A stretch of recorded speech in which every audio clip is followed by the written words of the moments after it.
오늘 하나님 우리에게 주신 말씀 느헤미야서 13장 23절에서 28절까지 말씀입니다.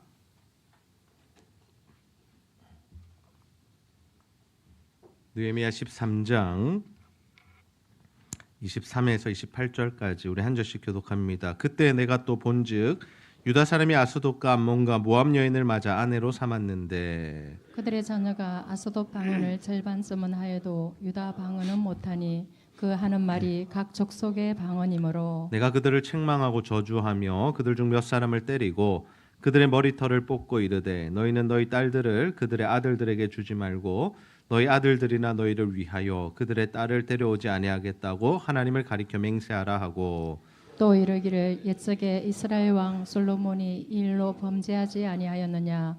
그는 많은 나라 중에 비길 왕이 없이 하나님의 사랑을 입은 자라. 하나님이 그를 왕으로 삼아 온 이스라엘을 다스리게 하셨으나 이방 여인이 그를 범죄하게 하였나니 너희가 이방 여인을 아내로 맞아 이 모든 큰 악을 행하여 우리 하나님께 범죄하는 것을 우리가 어찌 용납하겠느냐. 대제사장 엘리야십의 손자 요다야의 아들 하나가 호론 사람 산발랏의 사이가 되었으므로 내가 쫓아내어 나를 떠나게 하였느니라. 아멘. 12월입니다. 올해 사역을 마무리하고 이제 내년의 사역을 준비하는 시즌입니다. 특별히 오늘은 예배 이후에 연말 재직회 및 공동의회로 모이게 되죠. 재직회와 공동의회는 무엇이냐면 하나님께서 우리 교회 가운데 올 한해 어떤 은혜를 부어주셨는가라는 것들을 돌아보는 시간이고 또 더 나아가서 내년에 하나님께서 우리 교회 가운데 어떤 일들을 행할 것인가를 기대하는 시간입니다.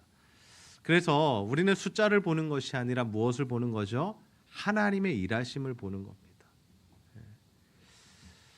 우리가 늘 기억해야 할 것이 있습니다. 그것이 무엇인가 하면 잘하고 있다라고 느껴질 때, 우리는 잘 가고 있다라고 생각될 때 그때 더욱더 철저하게 우리를 돌아보고 점검해야 한다라는 겁니다. 올 한해 하나님께서 우리 교회 가운데 참 많은 은혜들을 부어주셨습니다. 참 많은 일들을 행하셨습니다. 하나님께서 주신 열매들도 참 많이 있습니다. 그러다 보면 우리의 마음 가운데 어떤 생각이 들어오냐면 참 우리는 잘하고 있어. 우리는 꽤나 괜찮아. 우리 교회는 칭찬받을 만해. 나는 올 한해 정말 잘 살았어. 라는 생각이 들어올 수 있다라는 거예요. 물론 그렇습니다. 하나님께서 정말 여러분 한 분 한 분에게 은혜 베푸시기를 원하고 여러분의 가정마다 복 주시기를 원하고 우리 교회 공동체 가운데 수고와 헌신에 대한 열매들을 주실 줄로 믿습니다. 그러나 우리의 마음이 부유해지고 또 우리의 마음이 높아져서 혹여나 정말 또 넘어질까 두렵다라는 것을 우리가 기억해야 합니다. 그래서 늘 우리가 기억하고 점검해야 될 것은 뭐냐면 내가 계속해서 하나님의 말씀 안에 머물러 있는가? 나는 정말 가난한 심령으로 하나님의 은혜만을 구하고 있는가? 마음이 높아지고 마음이 가난한 것의 차이는 무엇이냐면요. 내가 정말 하나님만을 의존하느냐 아니면 이제는 내 힘으로 무언가 할 수 있다라고 생각하느냐 그 조그만한 차이인데요. 여러분 이 차이 때문에 그 사람의 인생이 계속해서 하나님께 붙들려 쓰임받는 사람이 있는가 하면 누군가는 이 한 차이 때문에 갑자기 무너지기도 하고 넘어지기도 하고 하나님 앞에 훈련과 연단의 시간으로 들어가기도 한다라는 거예요. 그래서 우리 안에 필요한 것이 뭐냐면 날마다 우리의 신앙과 삶과 우리의 생각들을 개혁하는 일입니다. 정말 나는 하나님의 뜻대로 살고 있는가를 돌아보는 일이고 주 앞에서 우리가 정결한가 거룩한가를 점검하는 일이겠죠. 느헤미야가 이 성벽 재건의 사명을 받고 왔습니다. 예루살렘으로 돌아와서 이 50일 만에 성벽 재건을 이루어냅니다. 물론 반대들도 있었고 공격들도 있었지만 하나님 앞에 기도하면서 한 손에 무기 들고 한 손으로는 그 성벽을 재건하는 일들을 했을 때 하나님께서 은혜를 베푸셔서 52일 만에 마무리되었다라는 거예요. 그리고 에스라와 함께 또 말씀을 전하고 또 정말 그들에게 말씀을 해석해주고 그래서 영적인 대각성들이 일어나고 하나님의 말씀대로 살겠다고 했던 그런 이스라엘의 분위기 속에서 이제 느헤미야가 어디로 가냐면 다시 페르시아로 돌아갑니다. 돌아갔던 이유는 있습니다. 왜 돌아갔냐면 그가 처음부터 유다에 올 때 예루살렘에 올 때 완전히 온 것이 아닙니다. 다른 사람들은 이주해서 다시 돌아왔지만 느헤미야는 자신의 일이 있었습니다. 왕의 술관원이었습니다. 그래서 돌아오면서 왕에게 왕이여 내가 잠시 시간 허락하시면 다녀오겠습니다라고 약속하고 갔거든요. 그래서 이 일을 마무리했으니까 이제 왕에게 보고도 하고 이제 자신의 직분으로 다시 돌아가기 위해서 그 자리로 갔다라는 거예요. 근데 느헤미야가 사라진 이 지도자가 부재한 그 짧은 시간 동안에 어떤 일이 일어나냐면 이스라엘 백성들 가운데 하나님 말씀대로 살기로 결단했고 주의 뜻대로 살기로 정말 하나님 앞에 결심한 자들이 삶이 다 무너지는 일들이 발생했다라는 거예요. 하나님의 말씀을 떠나고 또 하나님 기뻐하시지 않는 일들을 하고 주의 말씀에서 벗어난 그 행동들을 하고 있더라라는 겁니다. 그 소식을 듣게 된 느헤미야가 어때요? 다시 돌아옵니다. 그리고 그 땅을 다시 한번 정결케 하고 다시 한번 개혁하고 하나님 말씀대로 살도록 그들을 권면하고 지도하는 모습이 오늘 우리가 읽은 13장 전체의 말씀에 기록되어 있습니다. 이 말씀에 보면 이스라엘 백성들의 삶이 무너진 네 가지 주요한 영역들을 다루고 있는데요.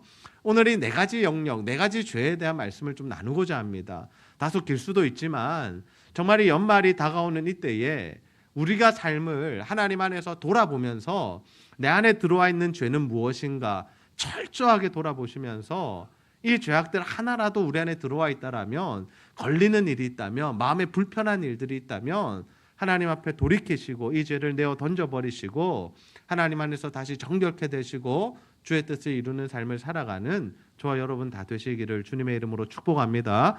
첫 번째 죄는 무엇이냐면요, 이 성전 안에 제사장 엘리야십이 이방 사람 도비야에게 방을 하나 내준 겁니다. 말씀 읽어볼까요? 느헤미야 13장 4절에서 5절 말씀 함께 읽습니다. 시작.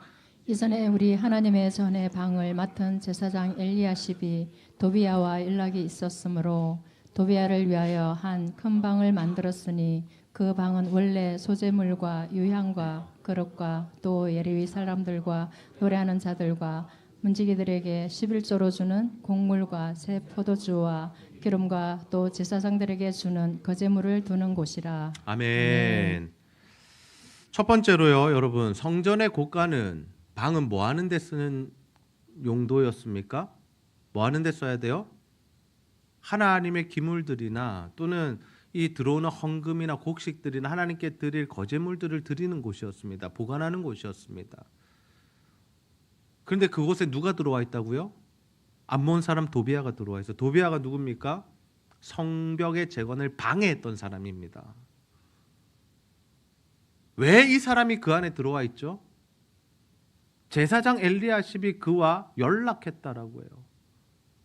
뭔가 커넥션이 있었다는 거예요. 관계가 있었다는 거예요. 그리고 그로부터 얻는 뭔가 이득과 유익과 어떤 이 편리함과 편의들이 있었다라는 겁니다. 그러니까 제사장이 그 성전의 한 방을 그 이방 사람에게 내어줬고 그 사람이 그 자리를 차지하고 있는데 아무도 나서서 그것을 정죄하거나 그것에 대해서 분노하거나 그것을 쫓아내거나 그런 일을 아무도 하지 않았다라는 거예요. 그러니까 이게 중요한 겁니다. 우리가 살아가다 보면요, 하나님의 말씀이 아닌 것을 알지만 뭔가 내 삶의 편이나 또는 뭔가 이득이나 유익이나 내게 어떤 금전적인 보상이 주어지는 일이 있을 때 우리가 그것을 허용하고 타협하는 경우들이 있다라는 거예요. 때로는 그 일을 위해서 거짓말도 하고요. 때로는 그 일을 위해서 우리가 법을 어기기도 하고요. 하나님의 말씀에서 벗어난 일들을 하면서도 죄책감을 가지고 그것에 대해서 돌이키는 것이 아니라 뭔가의 이득을 얻기 위해서 그 일들을 눈 감고 진행하고 있을 수 있다라는 거죠. 하나님의 말씀이 아닌데요. 하나님의 뜻이 아님을 분명히 아는 겁니다. 모르지 않았을 겁니다. 그러나 그것을 끊어내지 못하는 거예요. 왜? 그 도비야가 자신에게 주는, 자신들에게 끼치는 이득이나 편의가 더 컸기 때문이죠. 지금 유다의 상황이 이러한 겁니다. 도비야가 주는 이익이 있기 때문에 성벽 재건을 방해했던 그 이방인을 하나님이 계시는 그 성전, 하나님이 임재하신, 하나님이 주인 되시고 왕 되시는 그 성전에 뭐 하는 거예요? 그 방을 두고 함께 있었다라는 거예요.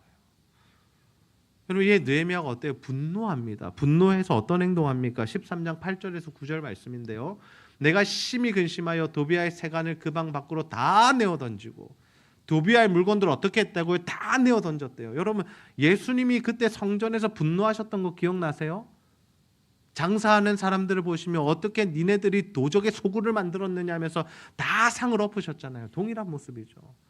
하나님이 계셔야 되는 곳인데 지금 뭐 하고 있느냐라는 겁니다. 다 내어 던지고 9절에 보세요. 명령하여 그 방을 정결하게 하고 다시 깨끗게 하는 겁니다. 그 다음에 하나님의 전에 그릇과 소재물과 유향을 다시 그리로 들여놓았다. 정상적으로 다시 돌려놓았다라는 거예요. 이 말씀 우리 가운데 어떻게 적용할 수 있을까요? 여러분 우리 마음의 주인은 누구십니까? 내 인생의 주인은 누구십니까? 정말 하나님이세요? 근데 우리는 마음에 뭐가 자꾸 들어와 있어요? 다른 게 들어와 있잖아요. 내 인생에 다른 것들이 주인되어 있잖아요. 동일한 죄를 범하고 있는 겁니다. 지금 이 당시 엘리야십이나 유다 사람들만 죄를 범하는 게 아니라 우리도 똑같이 하나님 아닌 다른 것들을 자꾸 주인으로 모시고 살아가고 하나님 아닌 다른 것들로 만족하고 그것이 주는 유익을 누리고자 그렇게 우리가 그것들을 따라가면서 살아가고 있다니까요. 제가 개인적으로 죄를 들추어내고자 함이 아닙니다.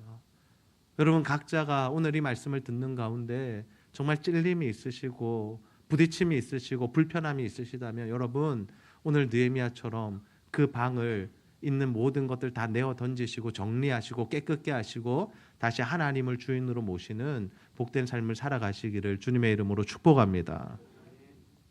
두 번째 사건은 뭡니까? 레위인들이 도망가는 사건입니다. 13장 10절 말씀 읽습니다. 시작.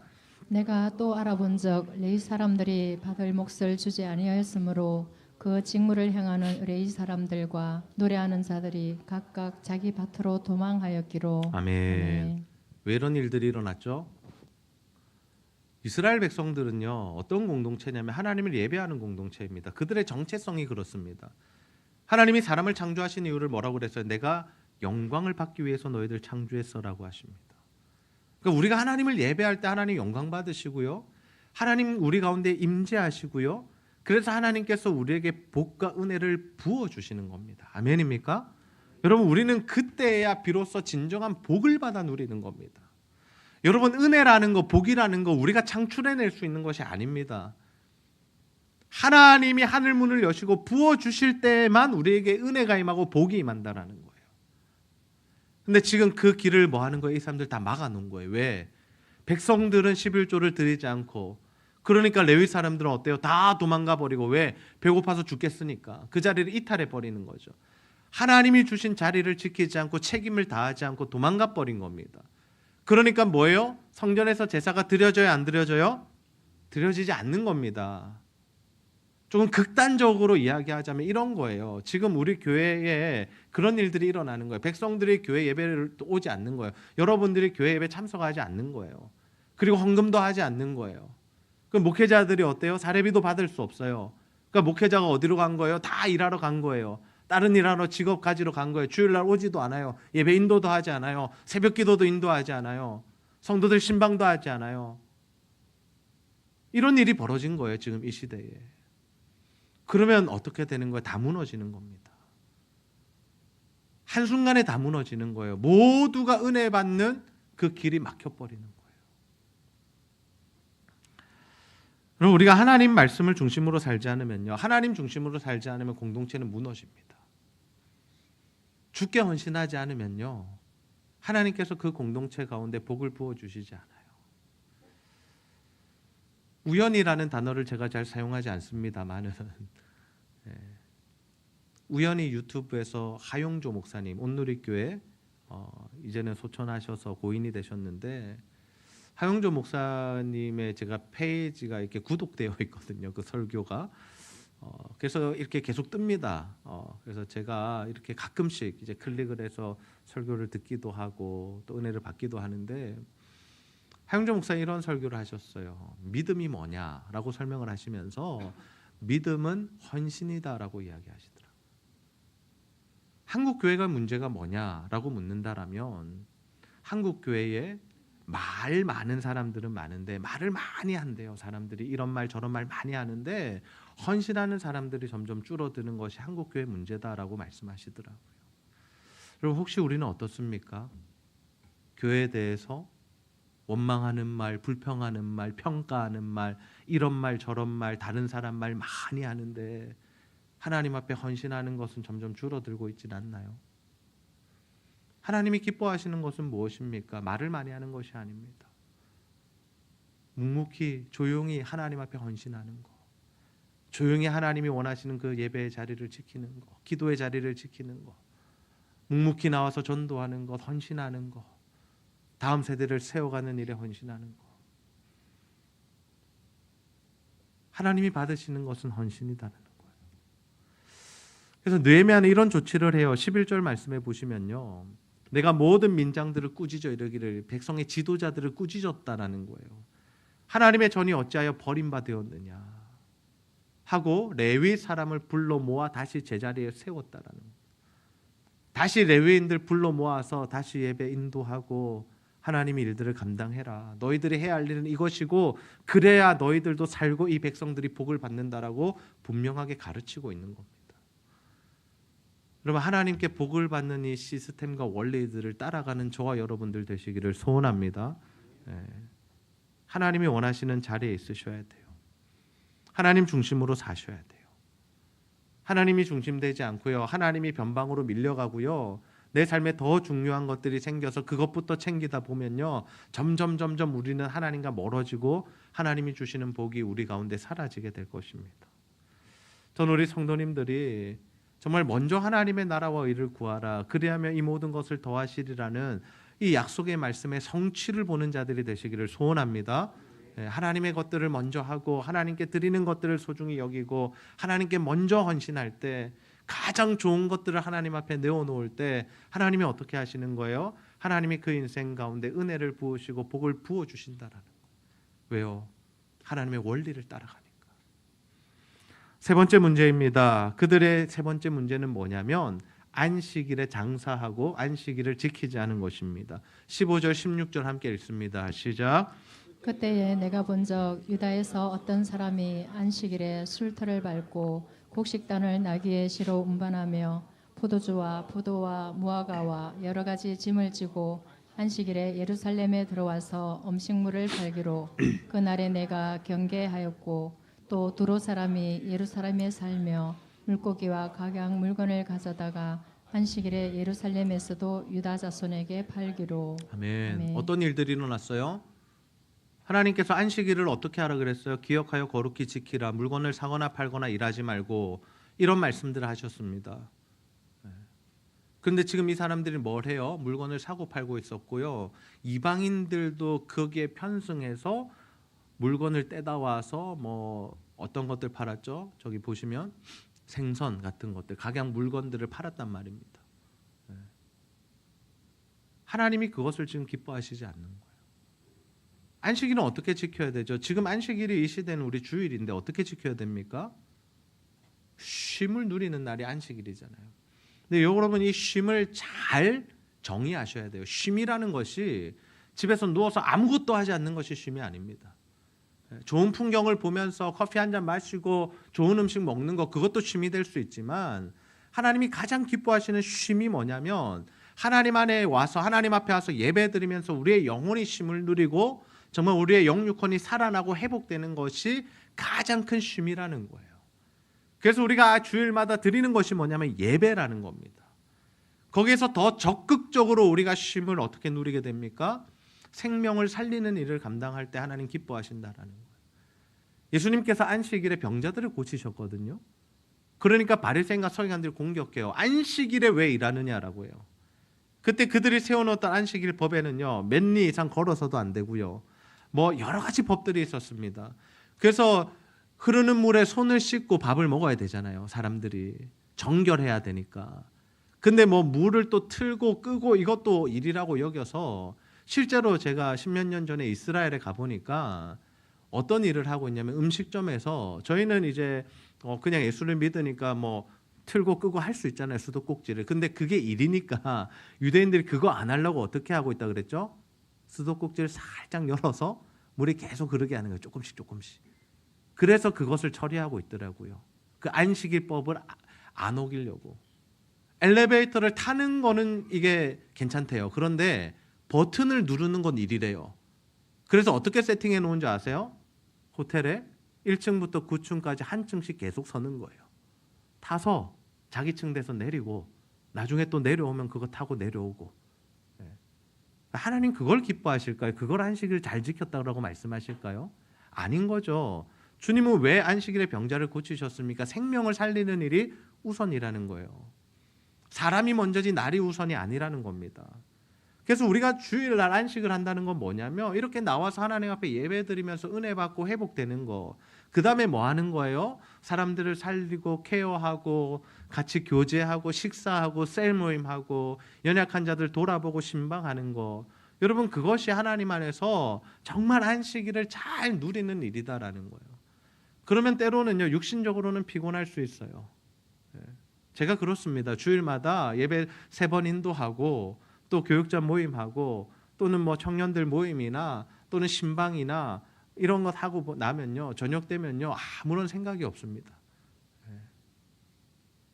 뭐 가끔씩은 뭐 삐 이런 소리도 나고요 멍하기도 하고요. 그러나 제 안에 기쁨이 있는 거예요. 왜? 하나님 안에서 예배했고 성도들과 교제했고 신방했고 모임했고 하나님 안에서 사람을 살리는 일들을 최선을 다해서 했기 때문에 정말 기쁜 거예요. 그래서 월요일 오전에는 좀 쉬는 겁니다. 오후엔 또 나와서 또 설교 준비를 하지만 여러분 그게 안식이에요. 안식. 나는 오늘 교회에서 너무 예배를 많이 드려서 안식하지 못했어가 아니라 여러분 예배를 드리셔야 안식이 일어납니다. 아멘입니까?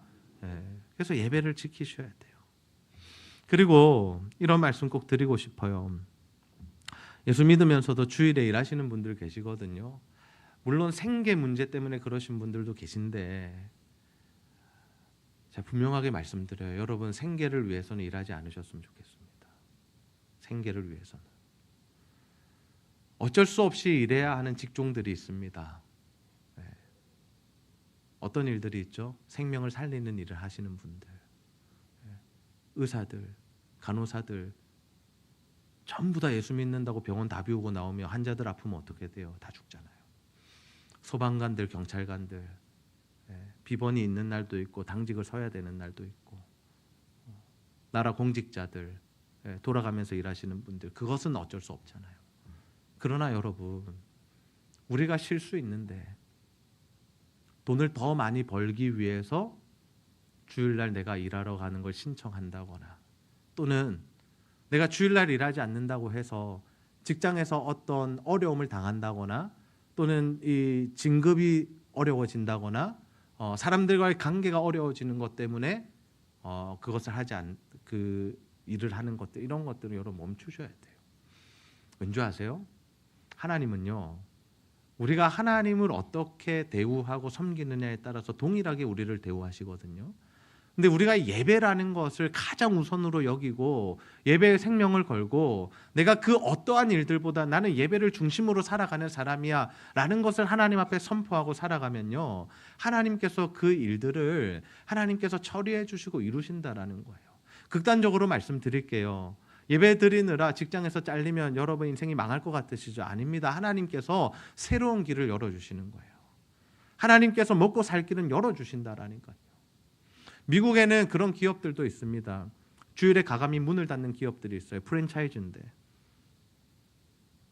왜 그런 일들을 하는지 아세요? 그들의 신앙을 하나님 앞에 온전히 보여주는 거예요. 우리는 주일에 일하지 않겠습니다. 우리는 월요일부터 토요일까지 열심히 일해서 하나님 주시는 것으로 먹고 살겠습니다. 그런데 그 기업이요, 그럼 망했어야 되잖아요. 망했어야 되잖아요. 치킨 파는 집인데요. 근데 이때까지 하나님께서 망하지 않게 하시고 그 기업을 잘 되게 하신다라니. 이것은 여러분 사업에만 해당되는 것이 아니라 우리 개인의 삶이 마찬가지입니다. 주일날 알바하러 가는 청년들 제가 마음이 너무 아파요. 조별 모임 하러 간다고 예배 빠지는 친구들 보면 제가 마음이 너무 아파요. 여러분 어른들도 마찬가지예요. 하나님을 예배하는 일에는 다른 이유와 다른 변명거리가 없습니다. 하나님이 우선되시고 하나님 중심으로 신앙생활 하시고 그래서 하나님께서 여러분의 삶 가운데 푸르시고 길을 여시고 새로운 일들을 행하시는 것들을 경험하게 되는 저와 여러분 되시기를 주님의 이름으로 축복합니다. 느헤미야는 안식일 범하는 자들을 위해서 어떻게 합니까? 19절 보시면요. 안식일 전 예루살렘 성문이 어두워질 때에 내가 성문을 닫고 안식일이 지나기 전에는 열지 말라고 하고 사람들이 드나들지 못하게 한 거예요. 장사를 막아버린 겁니다. 나를 따르는 종자 며칠 성문마다 세워 안식일에 아무 짐도 들어오지 못하게 했다. 어떤 그런 이 방어를 하는 것들, 우리 성도들이 하나님 안에서 살아가도록 하는 것들 참 중요하다라는 거예요. 우리 안에도 이런 결단이 필요한 거죠. 하나님, 제가 주일에는 하나님을 온전히 예배하기 원합니다. 예배를 우선시하기 원합니다. 어쩔 수 없는 일들을 해소해야 되는 분들은 그럼에도 예배의 자리를 지키고 하나님, 제가 그곳에 가서 일들을 감당하겠습니다. 이런 결단으로 사시기를 소원합니다. 마지막 문제입니다. 이방인과의 통혼입니다. 느헤미야 13장 23절 24절 함께 읽습니다. 시작.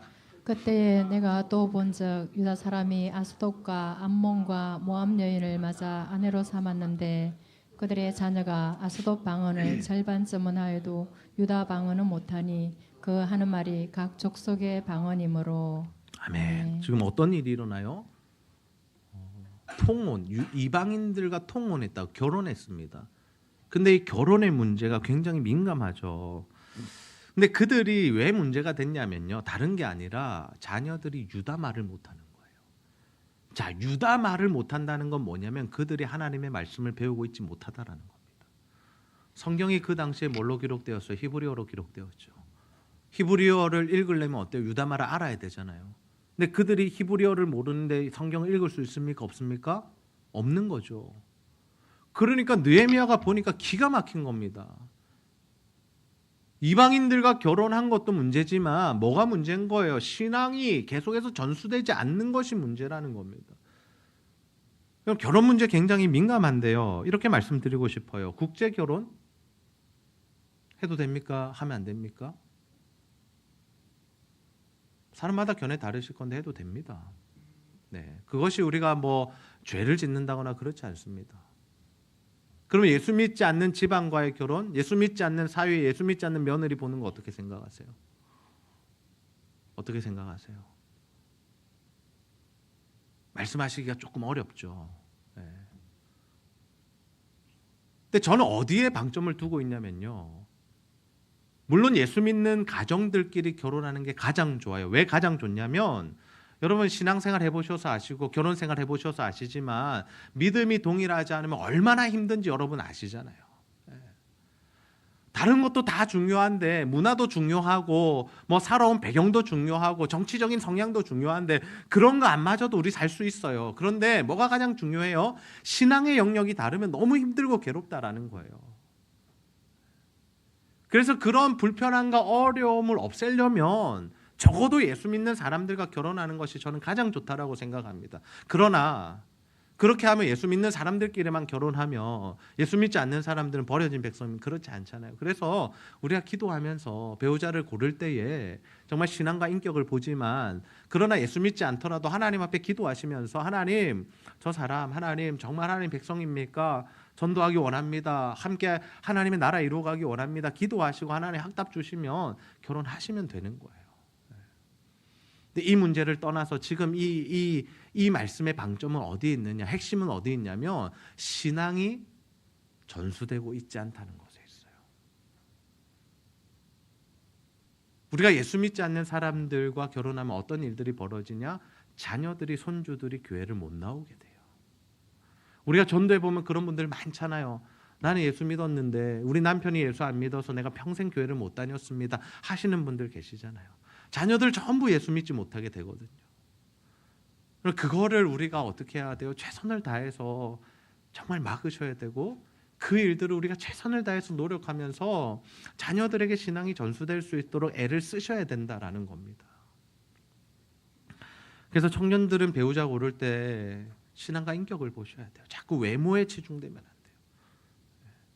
그리고 사위와 며느리 보실 때도 마찬가지입니다. 여러분, 집안이나 학력이나 재력을 보지 마시고요, 신앙과 인격을 보시고 하나님 앞에 기도하시면서 하나님이 정말 원하시는 결혼을 시키셔야 한다라는 거예요.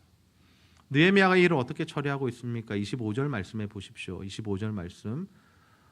내가 그들을 책망하고 저주하며 그들 중 몇 사람을 때렸대요. 그들의 머리털을 뽑았대요. 그럼 왜 이렇게까지 할까요? 너무 폭력적이지 않나요? 만약에 이 시대에 동일하게 제가 그렇게 한다면 여러분 어떻게 하시겠어요? 제가 여러분 때렸다면 어떻게 하시겠어요? 신고하실 거죠? 제가 머리털을 뽑았다면 어떻게 하실래요? 손해배상 청구하실 거죠? 머리가 얼마 없는데 나지도 않는데 뽑아가지고 한 가닥에 1,000만 원이라면서 그렇게 하실 거죠. 지금 느헤미야가 왜 이렇게까지 하느냐를 여러분 생각하셔야 돼요. 뭐 때문에? 이스라엘 백성 공동체 가운데 이 신앙의 문제가 가장 중요하고 생명되는 문제이기 때문에 이렇게까지 하고 있다는 거예요. 경각심을 주기 위해서. 경각심을 주기 위해서. 이 말씀을요, 여러분, 옆 사람 훑어보면서 오늘 누구를 때릴까 하지 마십시오. 오늘 누구 머리털을 좀 뽑아야 되나 하지 마시고 정말로 자신에게 적용해 보세요. 항상 여러분 이 하나님의 말씀은 자신에게 적용하셔야 되거든요. 내가 정말 내 가슴을 치고 정말 하나님 앞에서 내가 잘못 살고 있는 부분은 뭔가, 내가 돌이켜야 될 부분은 뭔가를 한번 돌아보시고요. 그 자기의 머리를 쥐어 뜯어서라도 정신을 차려서 하나님 뜻대로 살아가야 할 영역이 무엇인가를 여러분 돌아보셨으면 좋겠습니다. 내 자녀들에게 신앙이 유산되고 있는가? 그게 정말 가장 우선인가? 내 손주들이 정말 예수 잘 믿고 있는가? 그럼 그 문제에 부딪혀 계시다라면 가슴을 치고 머리털을 뜯으시더라도 정말 주님 앞에 이 문제 해결하셔야 됩니다. 주님 말씀하셨어요. 네 눈이 범죄케 하느냐? 그 눈을 가지고 지옥에 가지 말고 누나를 뽑아내고 천국에 오라고. 네 손이 죄를 범하게 하느냐? 그 손 들고 지옥 가지 말고 손을 찍어내어 버리고 천국으로 오라고. 아주 극단적인 말씀이지만 뭐예요? 이 죄에 대해서 우리가 얼마나 민감해야 되고 그것을 얼마나 철저하게 하나님 앞에서 정리해야 되고 돌이켜야 하는지, 거기 얼마나 이 아픔이 있고 슬픔이 있고 손해가 있더라도 그렇게 해야만 하는지를 주님께서 우리에게 말씀하신 거죠.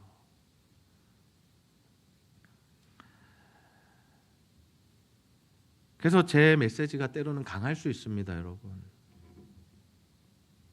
설교 말씀이 때로는요 힘들 수가 있어요.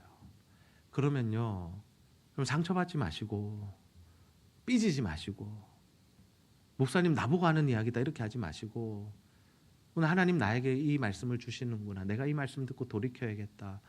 여러분 그 자리로 가는 복된 성도님들 되시기를 소원합니다. 상담을 할 때도 저는 그래요. 하나님 주시는 말씀을 전해야 되기에 때로는 죄송하다는 표현을 쓰고 하나님 주시는 말씀을 전할 때가 있어요. 상담이라는 것이 위로받기 위해서 왔는데 혼나고 갈 때가 있습니다. 그러나 그게 저에게 주신 사명인걸요. 제가 하나님의 말씀 제대로 전하지 않고 여러분의 죄악들 지적하지 않고 도비아처럼 우리 관계 때문에 우리 관계가 무너지지 않기 위해서 하나님의 말씀 제대로 전하지 않으면요, 여러분도 망하고 저도 망하는 거예요. 다 같이 이제 침몰하는 배에 타고 그냥 그렇게 가다가 결국 다 하나님의 복에서 떠난 자들이 되는 거죠. 그러나 우리가 그러지 않기를 원합니다. 하나님의 말씀 앞에서는요, 우리가 분명하기 원하고 자신의 삶도 하나님 앞에서 늘 돌아보시기 원하고 가장 사랑하는 배우자와 우리 자녀들 죄 정죄하고 비판하고 판단하라는 것이 아니라 정말 주님 떠난 영역들이 있다면 눈물로 기도하고 회개하고 그들을 돌이키기 위해서 애쓰시기를 소원합니다. 그래야 우리가 함께 사는 길로 갈 수 있는 거죠. 이 말씀 들으시면서 스스로에게 엄격하시기를 바라요. 스스로에게 엄격하시기를 바라요. 하나님 오늘 나에게 주시는 메시지가 무엇인가로 받으시기를 바랍니다. 이 말씀 듣는 가운데 우리 안에 드러난 죄들이 있을 겁니다. 오늘 반드시 불편한 영역들이 있을 겁니다. 4가지 영역 가운데 하나라도 우리가 해당되지 않는 일들이 없는데 그 중에서도 가장 강력하게 불편한 부분이 있으실 거예요. 그 부분 여러분 오늘 기도하시면서 끊어내십시오. 끊어내십시오. 그래야 우리가 살아갈 수 있습니다. 그래서 하나님께서 허락하시는 회복 여러분 누리시기를 바라고 정말 죄와 단절하고 하나님 원하시는 자리로 가셔서 하나님께서 하늘 문을 여시고 부으시는 그 은혜와 복들을 받아 누리며 살아가는 저와 여러분 다 되시기를